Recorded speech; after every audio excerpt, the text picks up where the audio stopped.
¿Quieres ver la prueba irrefutable de que Dios nunca abandona a sus hijos? Escucha la historia de Lucía y presta atención no solo a lo que sucede, sino a cómo cada gesto pequeñísimo termina formando una evidencia que no se puede negar. Cuando el amor y la fidelidad divinos se manifiestan, lo hacen a través de manos humanas, de decisiones humildes y de momentos cuidadosamente colocados en la vida de quien parece más solo. Lucía nació en una casita de barro y tejas, con el crujido del taller de su padre como banda sonora de la infancia. Su padre era carpintero. Sus manos sabían encontrarle forma a la madera como quien encuentra consuelo en la oración. Ella aprendió a distinguir el olor de la madera de pino recién cortada del humo del fogón, a escuchar el eco del martillo como si fuese una lección. Antes de perder la pierna, había corrido por los hileros de su pueblo y se había sentado en el regazo de su padre para que le enseñara a tallar pequeñas figuras. Todo se pule con paciencia, le decía él, y le mostraba cómo una astilla puede convertirse en sonrisa con solo un poco de tiempo y cariño. Esas enseñanzas quedaron incrustadas en su manera de ver el mundo. No había pieza rota que no se pudiera ajustar con ternura y trabajo. La noche del incendio, el pueblo olía a pólvora y a azufre, un brasero mal puesto, una vela cerca de un paño seco. Nadie recordaría con exactitud qué chispa fue la culpable, solo el sonido de vigas que ceden y el feroz lamento del viento. Lucía corrió con su padre, pero la casa fue devorada. Él la empujó fuera de la humareda y en su último gesto le dio su vieja caja de herramientas, el olor de la savia de la madera aún en ellas y un apretón que decía: «Sigue, no te detengas». A la mañana siguiente enterraron su cuerpo en la colina, donde los árboles siempre habían guardado el silencio. La pérdida la dejó con una pata de palo, con las manos curtidas y con una soledad que mordía. El pueblo, que antes la llamaba con cariño, cambió su mirada. Cuando hay muerte, a veces la gente no sabe cómo acompañar, otras veces prefiere no acompañar. A Lucía le pusieron apodos que quemaban más que el carbón: la niña de pata de palo, la huérfana. Doña Matilde era la administradora de esa frialdad, dueña del mesón y de la casa más grande de la plaza. Tenía reglas para la bondad, solo para quienes pagaban con trabajo impecable y silencio absoluto. Lucía consiguió empleo allí porque sabía mover las manos y arreglar un banco torcido, pero pronto aprendió que la misericordia de Matilde tenía fecha de caducidad. La hacía barrer, fregar y cargar sacos que le reabrían la herida de la pierna. Los jóvenes del pueblo, insensibles a la vergüenza ajena, pasaban cerca de la puerta y lanzaban risas, como si la vida de alguien pudiera convertirse en su diversión. Un día, en la cocina, Lucía derramó un jarro, un vaso de vino callando, el tintineo breve, y luego la mirada que la condena. Matilde no preguntó por accidente ni por cansancio. Levantó la mano y la despidió con una tajante palabra. «Fuera», dijo, y la dejó en la puerta con las manos vacías. La gente aplaudió con indiferencia, como quien mira una obra menor. Lo más humillante aún vino después. Alguien arrojó su pequeña merienda al suelo, como si aquello no fuese comida sino basura. Lucía recogió las migas con la dignidad hecha pedazos y se sentó en la escalera a llorar en silencio. «Dios mío, no me abandones», murmuró, y la frase quedó suspendida entre el murmullo de la plaza y el chirriar de su pata de palo. Esa imagen, la de una mujer pequeña con las manos temblando y un pedazo de pan roto, pudo haber sido el fin de muchos relatos, la escena donde la gente aparta la vista y sigue su camino. Pero donde la soledad parece total, a veces la compasión llega disfrazada de algo inesperado. Poco después de ser expulsada, mientras recogía la poca leña que le servía para encender un fogón, Lucía vio a un anciano sentado en el borde de la vereda. Estaba encorvado, con la ropa que le cubría las piernas y las manos sostenidas alrededor de un gorro. Su rostro tenía arrugas largas como mapas y en los ojos un cansancio que conocía la medida de los días. Nadie lo miraba, parecía invisible, como si el pueblo hubiera decidido que no había lugar para dos pobres a la vez. El anciano, con voz apenas audible, pidió: «Si tienes un poco de sopa, podrías compartirla conmigo. Tengo el estómago vacío desde antes del amanecer». Lucía miró su saco vacío. No tenía más que un pedazo de pan y unas pocas verduras hervidas. Adentro, la idea de guardarlo para ella, para no pasar la noche con un crujir de hambre, la tentaba con una fuerza áspera. Hubo un instante en que la cabeza le dijo que era prudente, que la supervivencia es un derecho que no se negocia. Pero la raíz de su vida, el pulso que le dio su padre, respondió distinto. Si no tengo, ¿qué haría él en mi lugar? Pensó en las manos que le enseñaron a tallar, en el apretón final que decía, sigue. Con dedos temblorosos rompió el pan en dos, depositó la mitad en la hoja de un periódico y se la ofreció al anciano. Mientras le tendía la comida, le dio además el bastón que había tallado en una larga noche, un bastón simple, pulido, con una espiral grabada en la punta, no porque lo necesitara, sino porque lo había hecho recordando a su padre. Toma, dijo, puede que te ayude más que a mí. El anciano lo aceptó con manos que, por un segundo, dejaron ver una luz que no pertenecía del todo a la mesa donde se sentaban los otros. No dijo más que, gracias, pero en esa palabra había una resonancia que atravesó a Lucía como agua fría y húmeda. Aquella noche, mientras cenaba sola en la modestia de su rincón, Lucía oró en voz baja. Señor, si ves esto, ayúdame a ver bien.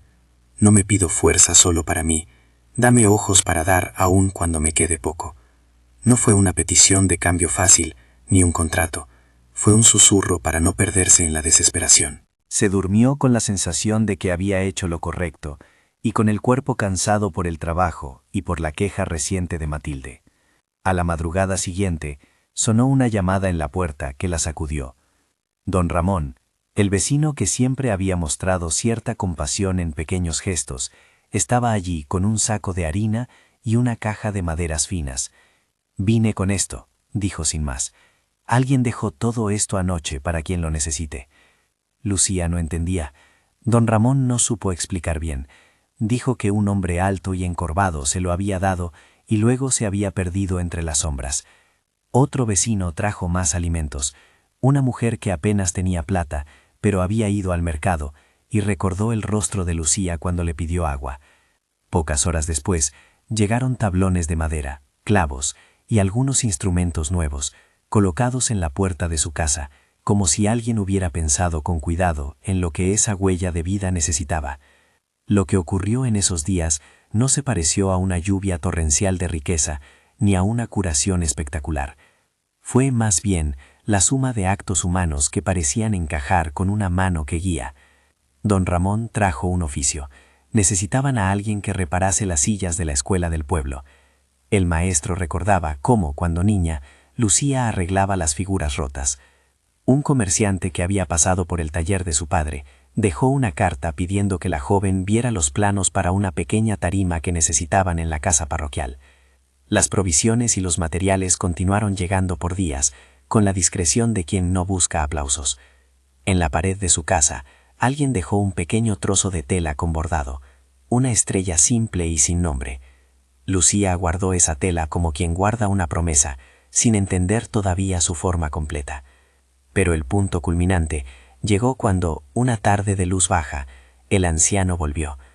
Esta vez se sentó junto a ella y dijo: «Tu corazón no era más de lo que tenías en las manos, fue más grande que tus necesidades. Eso nunca pasa desapercibido». En el momento en que dijo esas palabras, la luz que lo rodeaba pareció teñir el ambiente con un calor distinto. No era una luz que cegara, sino un brillo sutil que hacía que la madera pareciera más viva y los colores más ciertos. Su ropa, que antes era rústica, parecía tener una textura que no pertenecía del todo a este mundo. Lucía sintió una paz profunda y al mismo tiempo una claridad que la dejó sin palabras. El anciano, con una sonrisa tenue, puso el bastón que ella le había dado sobre sus rodillas y dijo: «Guarda esto hasta que encuentres manos que lo necesiten». Antes de levantarse, la palma de su mano tocó la caja de herramientas de su padre, y en esa caricia quedó impresa una promesa muda, como si el tiempo hubiera querido alinear las cosas. No hubo fanfarrias, no hubo anuncio público de maravilla. El anciano se fue tan silencioso como había llegado, y hay quienes dirán que aquello fue una coincidencia. Pero esa misma noche, justo cuando la luna empezaba a descender, alguien dejó sobre su umbral una bolsa con monedas suficientes para comprar combustible y pagar la renta por varios meses. Otro paquete traía telas y pequeñas piezas de hierro para que pudiera seguir trabajando. Nadie dejó una nota con letra divina que lo explicara todo. La explicación quedó en las manos que repartieron, y en el pecho que ante esa sucesión de bondades solo pudo decir: «Gracias, Señor, no me dejes». Esa gratitud fue la respuesta más humana y al mismo tiempo la señal más clara de que alguien había visto. La prueba irrefutable no llegó en forma de un rayo que borrara la tristeza, sino como una cadena de situaciones que demostraron que la fidelidad se manifiesta donde hay disposición para compartir. Lucía no recibió el reino en bandeja, recibió herramientas y la oportunidad de poner en práctica lo que su padre le enseñó. Abrió un pequeño taller en el cobertizo que le habían ayudado a reparar. Empezó arreglando muebles para quienes no podían pagar mucho, a cambio de alimento o de ayuda para sus necesidades más urgentes. Con las manos, volvió a modelar lo que la desesperanza había dejado astillado: bancos, mesas, cunas. Y con cada pieza que entregaba, la comunidad empezó a ver lo que había estado oculto. Su habilidad era un recurso que podía transformar la vida de otros. Enseñó a 2 jóvenes huérfanos a tallar. La orfandad dejó de ser una carga exclusiva de su vida para convertirse en una llamada compartida. No todo fue fácil. Matilde no cambió de la noche a la mañana. Hubo chismes, recelos y algunos intentos de desprestigio. Pero las obras de Lucía hablaron más alto que las habladurías. Poco a poco, la mesa del mesón donde antes la humillaban mostró sillas reparadas con cariño. La escuela tuvo pupitres nuevos. Las madres del pueblo ya no tenían que mendigar por una cuna en el invierno. En las manos de Lucía la madera recobró dignidad para quienes antes se sentaban sobre tablas astilladas. Con el tiempo, el amor se presentó de una forma sencilla. Un hombre del vecindario, respetuoso y trabajador, comenzó a acercarse al taller para aprender. Era paciente, no venía a construir un final romántico forzado, sino a compartir el trabajo y a aprender las técnicas del oficio. Con quien perdió el miedo a depender, encontró compañía. No una recompensa por méritos cuantificables, sino la consecuencia natural de una vida que permaneció abierta a dar. Formaron una familia que no fue ostentosa, sino pulida con las mismas manos que arreglaban sillas a la luz de la lámpara del taller. Juntos fundaron un pequeño proyecto para ayudar a huérfanos. Reparaban casas, daban herramientas a quienes querían aprender y sostenían con una modesta beca a los jóvenes que querían continuar estudios. El pueblo, antes acostumbrado a mirar para otro lado, empezó a mirar con ojos diferentes. El rumor del cambio se extendió como un perfume, no por una promesa teológica de prosperidad automática, sino por la evidencia de lo que sucede cuando la fe se encuentra con la compasión. Años después, cuando algunos se acercaban a preguntar por la causa del cambio, Lucía no hablaba de fórmulas. «No te prometo que si compartes, serás siempre recompensado», decía. «Pero sí te puedo decir que quien comparte, abre la posibilidad de que la fidelidad se manifieste». Su testimonio no se vendía como una maniobra para alcanzar milagros, era más bien la narración honesta de cómo la providencia apareció en formas humanas, manos que dieron lo que podían, un anciano que parecía más que un anciano, vecinos que no pudieron negar la necesidad. La prueba irrefutable que pedía el título no es un documento de laboratorio, es un registro de acontecimientos donde la presencia de Dios se percibe en la solidaridad concreta que transformó una vida, y por extensión, a una comunidad. Hay detalles que nunca se olvidan: el crujir de la pata de madera cuando Lucía caminaba por el taller, el aroma de virutas recién cortadas, las manchas de barniz en las palmas. Hay recuerdos que son como astillas dulces: su padre enseñándole a pulir una esquina, la primera cuna que entregó a una madre solitaria y la sonrisa que lo justificó todo. También siguieron existiendo noches de miedo y días en que el peso de la pérdida parecía más que cualquier remedio. Pero el hilo constante era una fe trabajada a mano, una fe que no pedía atajos. Si alguien pregunta cuál es la prueba, aquí está. La fidelidad de Dios no siempre viene envuelta en lo espectacular.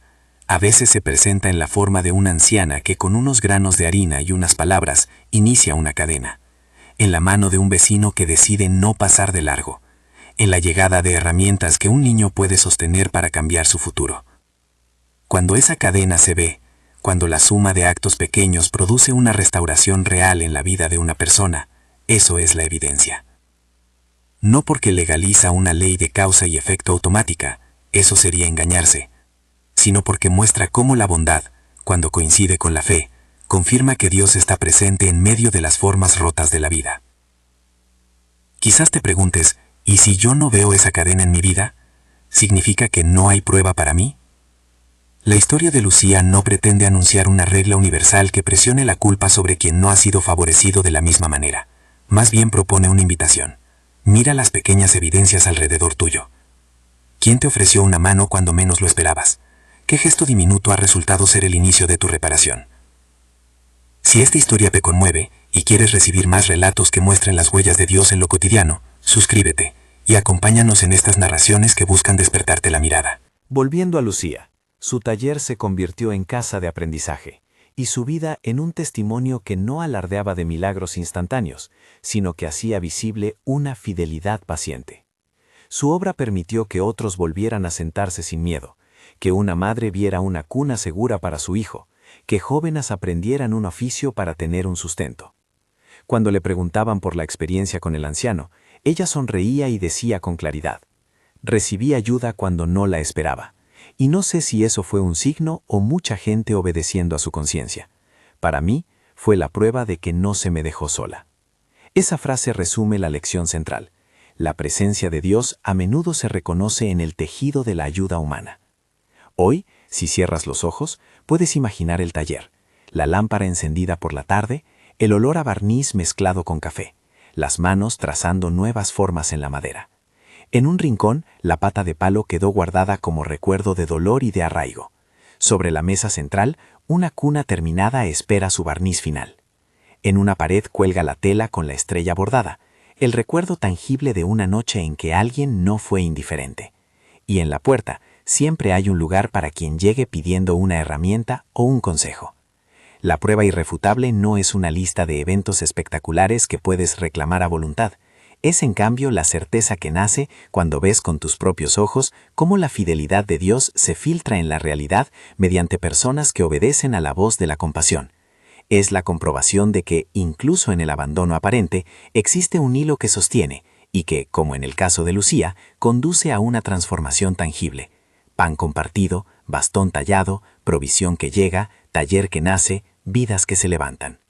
Si hoy te sientes como Lucía en aquellos primeros días, llena de miedo, con la sensación de haber sido olvidado, mira en torno tuyo. Quizá la prueba no sea un estruendo, sino una presencia paciente que responde a través de manos amigas. Pregúntate cómo puedes ser parte de esa cadena. ¿Qué pequeño gesto podrías ofrecer para ser puente en la vida de alguien que parece condenado al olvido? No prometo que tu generosidad se traduzca automáticamente en bienestar material, pero sí te aseguro que, muchas veces, abrir tu mano es abrir la puerta para que la fidelidad de Dios se haga visible. Comparte esta historia con alguien que necesite recordar que no está solo. Cuéntanos en los comentarios qué gesto sencillo cambió tu vida o la de alguien cercano. Tus palabras pueden ser la siguiente eslabón. Si crees que estas historias fortalecen la esperanza, suscríbete para recibir más relatos como este y ayúdanos a mantener viva la certeza de que, en muchas formas humanas, Dios nunca abandona a sus hijos.